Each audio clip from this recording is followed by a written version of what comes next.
E aí é onde você tem que se policiar também de como que você fala, E né? não falar besteira, né? É, porque assim, isso eu falo independente do assunto, da religião, de qualquer coisa. Tem muita gente que fala coisa produtiva e tem muita gente que Sim. fala besteira. É o que eu falei, né? A internet não aceita palha, não Uhum. aceita coisa que não tenha substância. Ela precisa ter conteúdo ou algo que gere interesse. Às vezes a pessoa está falando lá, o influencer ou a influencer está falando de como se maquiar, mas isso gera é algo de interesse para o público dela. Então as igrejas vão precisar entender o que colocar que gere interesse, que gere a vinculação, que gere o like, que gere a curtida, que gere o compromisso.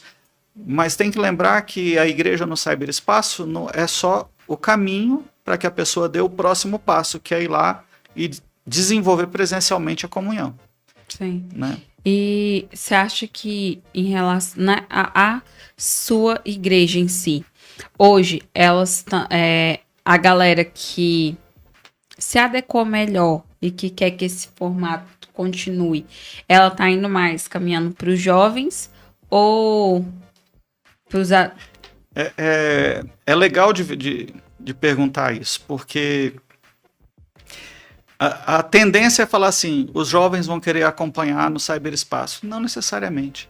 Sabe por quê? Vamos pensar assim, Essa igreja é 70% de velho. tem bastante gente mais velha, mas, por exemplo, o jovem gosta de estar junto também, como os adultos também gostam. Mas essa questão da gente estar transmitindo no cyberespaço está dando possibilidade para aquele irmãozinho que está doente, que não pode ir para a igreja, poder acompanhar, né? Poder estar junto, independente da idade dele. Eu acho que depois desse período aí da crise, nós vamos ter sempre 3 grupos funcionando dentro da igreja. Aqueles que vão falar, para mim, a igreja tem que estar presencialmente.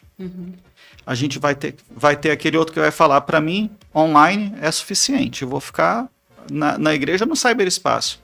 E vai ter aqueles que vão, às vezes, acompanhar porque está doente ou porque fez uma viagem, porque está fora, né? E quando puderem, vem para a igreja. Então, acho que a gente vai ter esses 3 públicos. O ideal, a utopia é vamos nos reunir, estar juntos.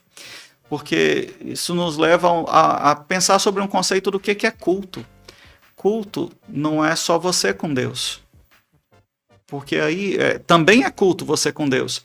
Mas quando a gente junta a igreja, a palavra igreja em grego é eclésia, é assembleia, reunião, então não é a minha adoração sozinha, é eu mais você. Culto é hora de eu falar, ter comunhão com Deus, a comunhão vertical, mas ter comunhão com meu irmão, tá na distância do toque, porque senão não gera vínculo, né? E isso precisa ser gerado.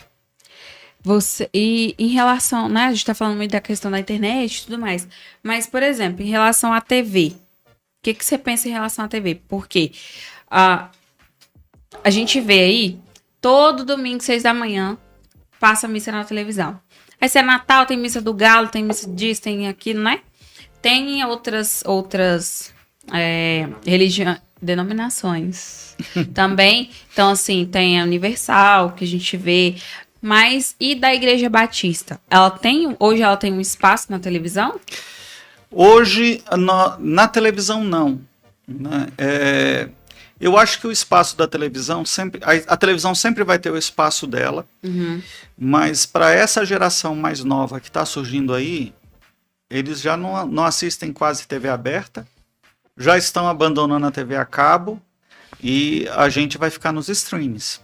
Porque nos streams rompe a 4ª barreira, onde quem está lá do outro lado da tela pode falar diretamente com quem está do lado de cá. Né? Nos quadrinhos ali você tem alguns personagens que falam isso, fazem isso, né? Eles rompem o quadrinho e vai falar com o público, né? Interagem com o público. E eu acho que isso é o caminho para esse novo grupo que está vindo aí. Né? Vai precisar de ferramentas como o Zoom para poder ter esse contato. Eu até assisto no sistema online, mas eu preciso ter... Pastor, não entendi isso aí. E o pastor... É bom porque gera interação, mas olha, para quem está do lado de cá, para quem é pastor, precisa estar preparado, porque quando você abre para ser perguntado, pode vir pergunta de qualquer forma. Então não é só aquilo que você estudou, você vai ter que entender e ter domínio de muita coisa para poder responder a qualquer pergunta que tiver. Né? Ou para falar, isso eu ainda não sei, vou pesquisar e depois eu te respondo. Mas se falar isso, responda. Qual foi a